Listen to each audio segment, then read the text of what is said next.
Hey guys, it's Kusi. Welcome back to episode 3 of I Wanna Be a Brewmaster, so freaking bad. Breaking stuff till healers will get mad. In this 0 to Hero Brewmaster Monk edition. During the last edition, we figured out that low keys should technically be free, but sort of got cooked by reality, which showed us that the timer is not the issue, it's us. I'll be damned. Yet because all good things must come to an end, the suffering will ease today, even if it's just slightly, as we not only step up our key range by a big jump, we also get paired with some real ones that only know one way to play the game. Furthermore, we do have our first vault to open, which brings us a massive piece of loot and which will be the catalyst of some immense power spike coming our way. We also will have our first glimpse of the reworked bulk collecting affix from season 1, which got a changed slogan from "you gotta catch them all" to "yo bro, if you touch my ball, I will touch yours." Why are you gay? But before we start this action-packed roller coaster, get it, cause roll, make sure to like the video so it potentially gets recommended to a Blizzard dev, showcasing that the spec is the issue, not me. And also subscribe if you don't want to miss any further match highlights of Harry Maguire! He's the best football player in the world.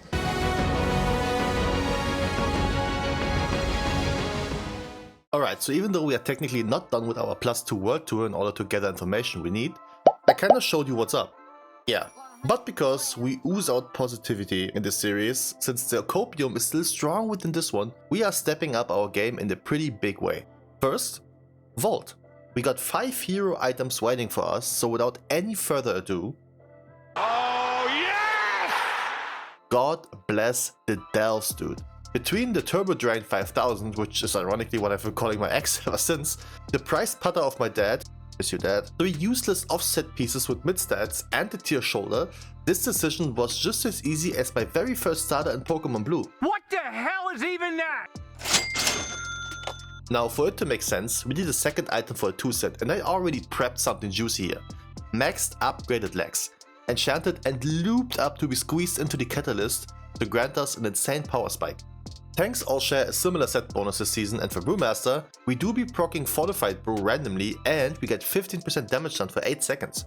Now granted, I do feel like the tier sets feel heavily underwhelming compared to set pony in the past, but I reckon the tank sets are pretty good for muppets like me who don't play tank much often. Cause let's be honest, one of the biggest issues every healer in low keys has seen is that nobody is actively using defensive. At least now you got some passive procs that will do that for you. Not much, but I can see where they were going with this. Because let's be honest, high tier gamers don't really need it. But before I give you some insane strat that I didn't know at all about the Delves and the randomly provided map for a hero item, I want to quickly say something for transparency. I'm reading all of your comments, trust me, all of them. And there are some mad tips that I've already applied, such as weak auras to track things, potential routings or talent updates. Yet, for the sake of providing a constant flow of the upload, I'm obviously slightly ahead when it comes to recalling the footage. So don't be surprised if you don't see those things happening right away, but I am very much trying to improve my Brewmaster experience, and thank you all for being patient with me. Now, Delves. Apparently there is this wonky little item you can buy from the Delve currency vendor to force spawn this season's mini-boss, and that sucker will always grant a map, it seems. If you are in a +8 Delve, you can just instantly use that map and receive your loot in the end. That's crazy. Just make sure you're at the respawn point before using it, otherwise it won't let you. Alright, now with all of that stuff out of the way, let's go over a dungeon I didn't show you yet. Dark Flame Cleft. Heavily criticized for the annoying escort kind of mission in the end, I was kinda hyped for this, as I didn't dislike it at all during the preseason. And yet I suffered through the beginning part so much that this time I wanted to play it smart. As smart as I can at least. Now when tanking, the hardest thing to do here is to ensure that nothing will add another trash pack by accident. Because they are a bitch to control. And while you can't control your average BM hunter, you can control the mobs in here. You see this big ass circle that will knock you away? It will also knock away all smaller mobs, and if they're aimed towards another pack, it's a party. And since the timer on this dungeon is quite generous, even with the nerfs to it, which aren't applied on this footage yet, I say take your time on the first part till the first boss. If you don't feel too confident, pull them slowly. I know DPS will maul at you, but this is by far the most annoying part of the dungeon. Now let's talk about the new version of Salatat's bargain affix called Oblivion. It got reworked to the point of everybody getting a rotating testicle around you, which can only be touched by someone else to trigger the bonus stat. And even though this sounds like some kinky thing Blizzard stock owners play whenever their new expansion comes out, it's actually an in-game tech. Now, so far I didn't find a proper way of doing this since everybody just doesn't move and then panics like crazy at the end, but running through them is the only way to get this over with, so do that. Just Do that. Yet, because the first boss is like a boss you could put into a classic dungeon when it comes to its mechanics, the second boss is actually hella fun to play. BlazeCon, is that how you pronounce it? Will play with itself, pause, with its own mechanic is what I meant. naughty, naughty. It will blow off all the candles, spark a fire under 3 players that have to reignite those candles as you need the lighted area to dodge the one-shots, and then it will target 3 players again with the wind to turn the lights off as you need the dark area to dodge the next ability.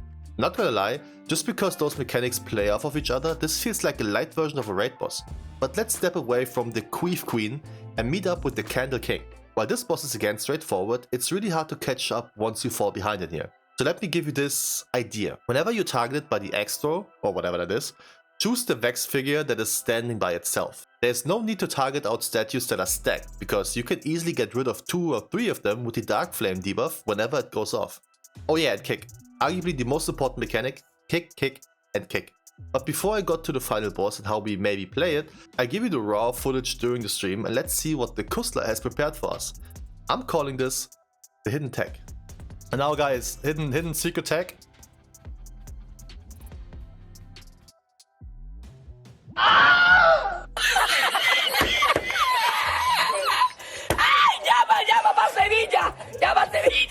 I simply wanted to move the candle a bit more towards the middle, so the path from the outside candles is shorter.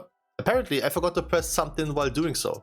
You're joking. If anything, it's a hidden tech to troll your DPS, which is just fair after everything they put me through so far. Regardless, this boss has a lot going on. The core idea is to use those outside candles to relight the main candle, similar to the card escort you had to do to get here. Important to note is, make sure the abilities do not hit the candle, otherwise it will be shred to pieces. As soon as it goes to 0, we all get feared.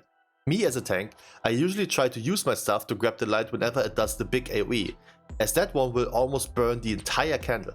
So you want to have something prepped in advance. And would you look at that, we went from worst run ever to nice tanking. You love to see it. No?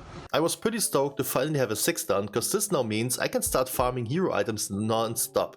So in order to continue to farmage, we're gonna learn how to enjoy the places we dislike. Oh, hell no, man. What the? Motherlode, or as we say in German, Riesenflöz. That's gotta be racist. There's no way. I don't even know what that is or which idiot approved of that translation, but you sir, you got issues. Disregarding, in here we got 1 duty and 1 duty alone. Pulling, failsafe. I guess you can't trust anyone to get the job done, unless you're Harold J. Maguire. Not the actual name, but this one sounds better.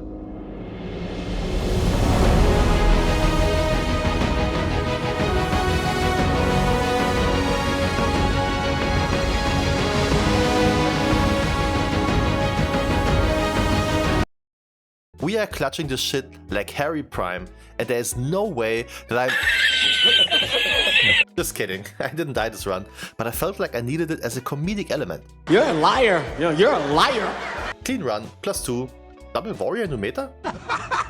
So far, this went surprisingly clean. So let me talk to you about this fancy new Weakaura I obtained a few runs ago.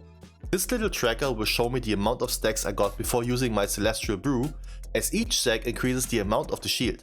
Green stagger clearing will give you 1, the yellow will grant you 2, red gives 3. Whenever you reach 6, you hear this sound. There's not really a good way to track this by default, or at least I didn't find a way yet, so this Weakaura is absolutely mandatory and necessary. Like I mentioned in the beginning, I've gotten some more Weakauras and did some talent adjustments since reading your guys' suggestions, but they aren't included in the footage yet. But coming back to the dungeon, the damage we got could be a mad problem. I also got so many questions. What the hunter doing? I don't know, Jeff. And why didn't we res? I don't know, Jeff. Without even thinking about the negatives, I tried to keep my head in the game, and there's nothing better than the second boss of this dungeon to use your head on. At least for that one ability. Chaotic Corruption will be applied to one party member, and whenever it runs out, you spread it to the closest target. The closest. You kinda wanna pass that through the party like it's a doobie from Snoop Dogg, making sure that the same person won't hit it twice, as it claps some mad cheeks. Now, after tanking this dungeon a couple of times, I gotta say Rookery is a really enjoyable dungeon.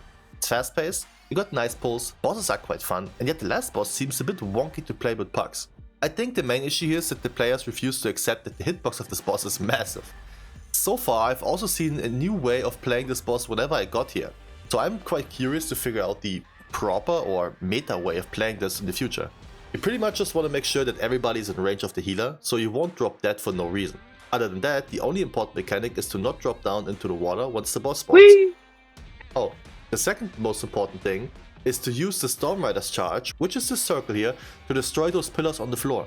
Each side around this boss will always have one of those pillars and everybody but the tank will be marked. So you got plenty of people to do that. If you fail to do so, a big Ed will spawn and that's a GG go next angle all of a sudden. Besides that, don't jump down. Also a GG go next angle. We took it down on the second attempt, but I was actually surprised we were able to almost time this even with our overall DPS like that. Then it was time for this week's event called the Time Walking. During this event, you either complete 5 time walking dungeons or kill 5 bosses in their respective raids for a normal item from the current raid. But because it's Pandaria, no raid is open, so dungeon it is. But because I didn't record those, we will jump right ahead to the reward I've gotten. And trigger warning, some of you are gonna be mad about this one. Are you kidding me? This thing is probably top 3 trinkets for every DPS. And probably even for tanks if you're considering just DPS itself. But only for raids. The stacks aren't fast during combat, and once you leave combat, you lose a stack every 2 seconds. Really rough to maintain during dungeons, unless you can just chain pull non-stop. How do I know? I tested. Because I went into a workshop key that was about to be real special. They guaranteed me any loot but shoulders, which was a perfect fit for me because remember, we already got hero shoulders as a tier set. Another call out before the dungeon start was pull all. And boy, was I ready for that.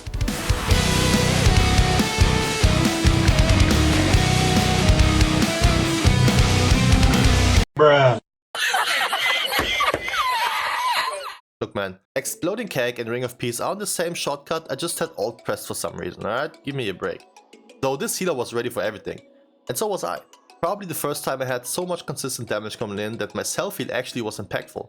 I love it. But what can I tell you guys, this run was so fun. Just pulled whatever, even overpulling a lot just for the fun of it, and then still 3 chests in this entire thing for us to receive some hero hands for potential upcoming set conversion. Wasn't even mad that I got loot promised, which I didn't receive even though the druid looted the headpiece. But hey, whatever, who's paying attention to those kind of things, am I right? Why you have to be mad? Man, I wish I finally get some good items.